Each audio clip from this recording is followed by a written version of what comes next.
बीड सरपंच हत्येप्रकरणी सीआयडीकडून एका महिलेची चौकशी. महिलेचं बँक खातंही केलं फ्रीज. संतोष देशमुखांचे बंधूही सीआयडी अधिकाऱ्यांना भेटले. आका आणि त्याच्या आकामध्ये आत्मसमर्पणावरून गोंधळ. वाल्मिक कराडबाबत आमदार सुरेश धस यांचं मोठं वक्तव्य. गुन्हा नोंदवला गेला त्या दिवशी वाल्मिक कराड मध्य प्रदेशच्या उज्जैनमध्ये. मोबाईल 13 डिसेंबरपर्यंत होता सुरू. पोलीस तपासात माहिती उघड.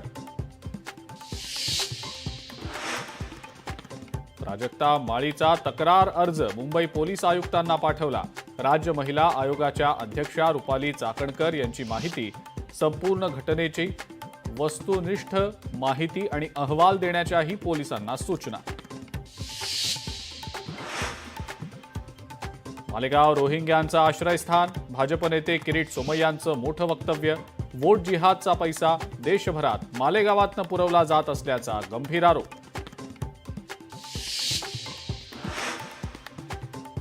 छत्रपती संभाजीनगरमध्ये ठाकरेंना धक्का बसण्याची शक्यता. 10 माजी नगरसेवक शिवसेना आणि भाजपच्या संपर्कात. सूत्रांची माहिती.